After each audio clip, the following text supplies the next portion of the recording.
तो मोदी सरकार 3.0 का पहला बजट पेश हो गया और बजट पेश होने के बाद से लगातार एक चर्चा चल रही है कि बिहार के हिस्से में क्या आया।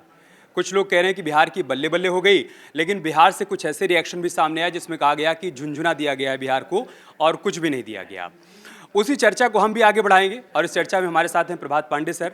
आप हमारे यूपी उत्तराखंड चैनल के आउटपुट हेड हैं, लेकिन बिहार के गोपालगंज से आते हैं, इसलिए इनका भी खास इंटरेस्ट बना रहा जब बजट पेश हो रहा था कि हमारे राज्य के हिस्से में क्या आ रहा है। और बाकायदा उन्होंने इस पर एक आर्टिकल भी छाप दिया न्यूज़ 18 की वेबसाइट पर, और बात से बिहार लिखा है आपने और बात से ही बल्ले बल्ले भी लिखा है। तो सर आप आसान शब्दों में समझाइए कि इस बजट में बिहार की बल्ले बल्ले कैसे हो गई। देखिए अमित, बजट पेश होने के बाद जब सब लोग बाहर आए, पार्लियामेंट से बाहर निकले, जो पहला पॉलिटिकल रिएक्शन आया कि ये बजट कुर्सी बजाओ बचाओ बजट है, सहयोगियों का बजट है, ये सरकार पे निशाना था। इसी के बाद मैंने रिसर्च शुरू की कि क्या वाकई ये मतलब बिहार को गिफ्ट किया गया है या बिहार को खुश करने की कोशिश की गई है या बिहार को इसकी ज़रूरत थी।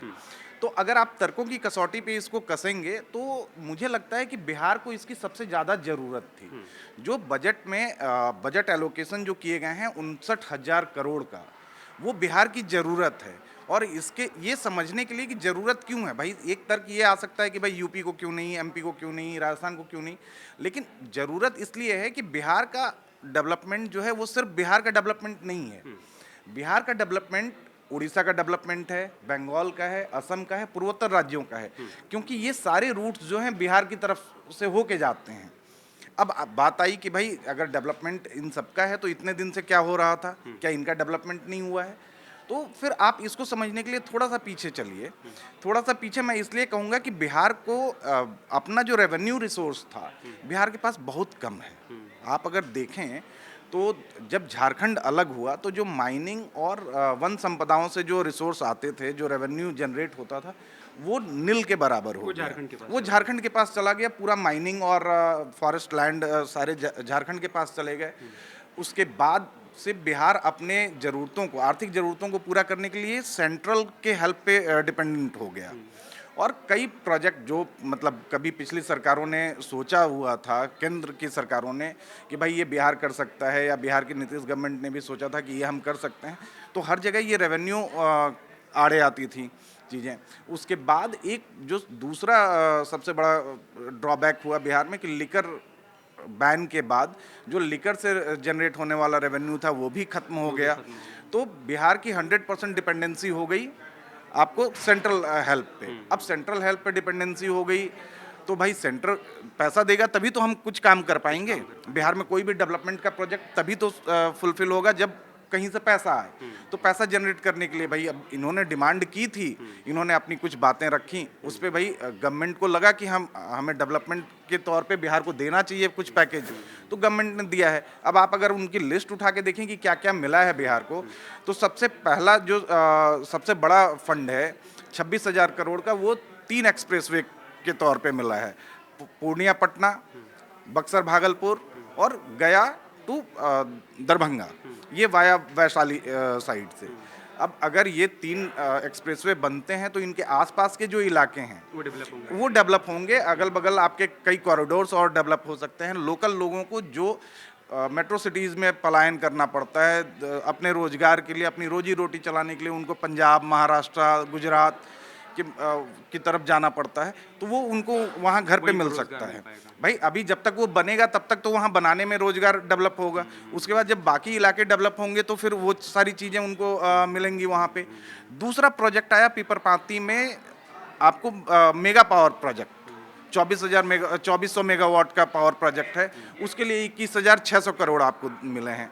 भाई अभी तक बिहार पावर खरीदता है, हम बाहर से खरीदते हैं, देन हमारी सप्लाई पूरी होती है। वो प्रोजेक्ट डेवलप होने के बाद, वो 2400 मेगावाट का प्रोजेक्ट डेवलप होने के बाद बिजली की ज़रूरत हम अपनी भी पूरी कर सकेंगे और हो सकता है कि हम बेच भी पाएँ। अगर सरप्लस हुआ तो हम बेच भी पाएँ। तीसरा प्रोजेक्ट आया सिंचाई के लिए। सिंचाई के लिए जो प्रोजेक्ट 11,500 करोड़ का एलोकेशन हुआ है। बिहार में झारखंड जब अलग हुआ तो उसके बाद एक लिंगो चलता था, एक कहावत चलती थी कि भाई बिहार में अब बचा क्या, तो आधे बिहार में बाढ़, आधे बिहार में सुखाड़। और ये बाढ़ और सुखाड़ की हालत जो है, ये सिर्फ और सिर्फ मैनेजमेंट और फंड की वजह से ये हालत होती है। आप अगर आपके पास फंड है, आप कैनाल्स मैनेज करेंगे, आप नदियों के बेसिन को साफ सुथरा करेंगे, तो अभी क्या होता है कि कैनाल आपके भरे हुए हैं गाद से, नदियों के बेसिन आपके गाद से भरे हुए हैं, तो थोड़ा सा भी पानी आया नेपाल की तरफ से या आपकी नदियों का जलस्तर बढ़ा, वो थोड़ा सा पानी जो है भारी तबाही मचाने वाली स्थिति में पहुंच जाता है। तो कम से कम ये फंड आए हैं, तो इन फंड्स का सही यूटिलाइजेशन करके हम नदियों के गाद को और इन सारी चीज़ों को साफ कर सकते हैं। ये तो हो गया इंफ्रा डेवलपमेंट और जो मोटा मोटा है। आप अगर माइन्यूटली अगर जाएं तो 4 प्लेसेस को बजट में कहा गया है कि हम इनको डेवलप करेंगे इनके टूरिज्म के लिहाज से। गया का विष्णुपद मंदिर, बोध गया का महाबोधि मंदिर, राजगीर और नालंदा। अभी की स्थिति में अमित, अगर आप भी बनारस जाते रहे हैं, आप उधर आप चुनाव के टाइम पे आपको और आगे जाने का मौका मिला, तो अभी क्या होता है कि कोई भी मतलब बोध गया, आपको भी पता है कि भाई पूरी दुनिया भर के टूरिस्ट वहाँ आते हैं। वो जापान से, म्यांमार से, चाइना से, यूएस से, श्रीलंका से, तमाम जगहों से वो आते हैं, बनारस में रुकते हैं, वहाँ से टैक्सी किया, गए बोध गया, दर्शन किया, वापस आके बनारस में वो रुक रहे हैं। बिहार का क्या फ़ायदा हुआ? कुछ नहीं। उनको कोई टूरिज्म से रिलेटेड कोई रेवेन्यू आया ही नहीं। अभी वहाँ पे इंफ्रा डेवलप नहीं है। तो अगर हम ये 2 कॉरिडोर की बात कर रहे हैं कि इस बजट में महाबोधि कॉरिडोर और विष्णुपद कॉरिडोर जो काशी विश्वनाथ के तर्ज पे बनाएंगे कि वहाँ इंफ्रा डेवलप करेंगे सैलानियों और श्रद्धालुओं के लिए, तो वहाँ रोजगार जनरेट होगा, वहाँ इंफ्रा डेवलप होंगे तो बाकी सारी सुविधाएं और जो उनसे जुड़ी हुई इंडस्ट्रीज हैं वो और डेवलप होंगी, तो वो रोजगार पैदा होगा, रेवेन्यू भी जनरेट करेगा।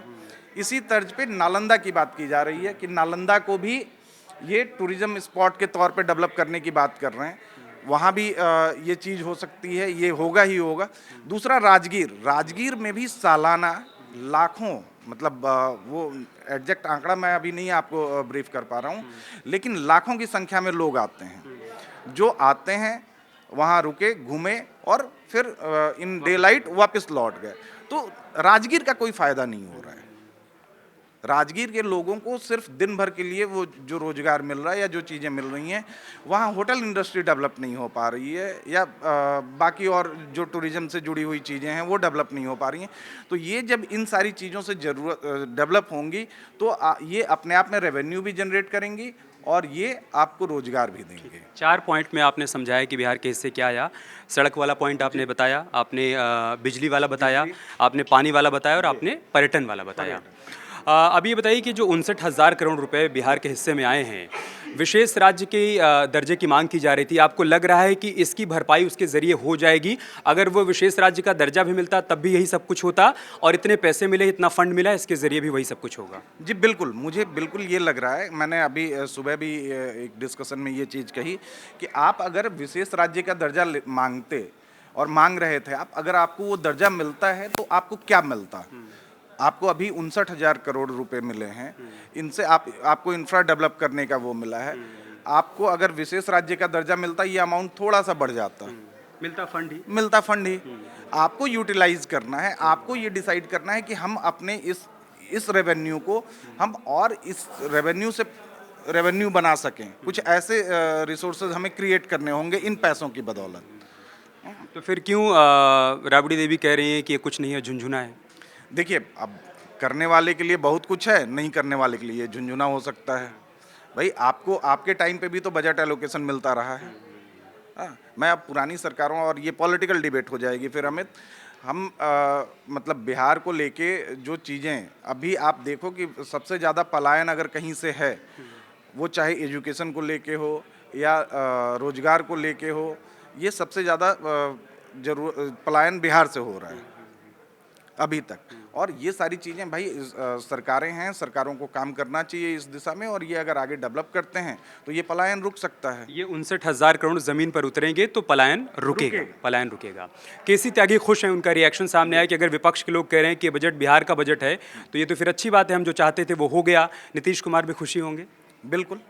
बिल्कुल नीतीश ने मतलब कोई रिएक्शन अभी तक जब स्पेशल स्टेटस की मांग जब खारिज हुई उसके बाद उन्होंने चुप्पी साधी थी। आज बजट आया, बजट पे वो खुश दिखे हैं। और ये एग्जीक्यूट करने का, देखिए सेंटर ने बजट एलोकेट कर दिया, ये एग्जीक्यूट करने का जिम्मा नीतीश गवर्नमेंट पे है, नीतीश जी पे है। वो इस दिशा में जरूर करेंगे। एक अच्छे एडमिनिस्ट्रेटर की उनकी छवि रही है। तो ठीक है, तो बजट को देखने से यही लग रहा है कि बिहार की बल्ले बल्ले है, लेकिन ये बल्ले बल्ले उस दिन ज़मीन पर देखने को मिलेगी जिस दिन 59,000 करोड़ रुपए ज़मीन पर उतरेंगे। इसके ज़रिए वहाँ के लोगों को रोज़गार मिलेगा, पलायन रुकेगा, इंफ्रास्ट्रक्चर मजबूत होगा, इसके अलावा वहाँ पर टूरिज़्म बढ़ेगा, तो शायद सही मायने में बल्ले बल्ले कही जा सकेगी। बिल्कुल बिल्कुल अमित। चलिए, तो कुल मिलाकर हमने विश्लेषण किया प्रभात सर के ज़रिए, आपको ये बताने और समझाने की कोशिश की कि इस बजट में बिहार को लेकर जो बातें कही जा रही हैं उसकी हकीकत क्या है, फैक्ट्स क्या हैं, और इसके लिए अगर आपको और डिटेल्स में जानना है तो न्यूज़ 18 इंडिया के पोर्टल पर जाइएगा। वहाँ पर प्रभात पांडे सर के नाम से बाकायदा एक आर्टिकल छपा हुआ है जिसको पढ़कर आप समझ पाएंगे कि इस बजट में हकीकत में बिहार के हिस्से में क्या क्या आया है।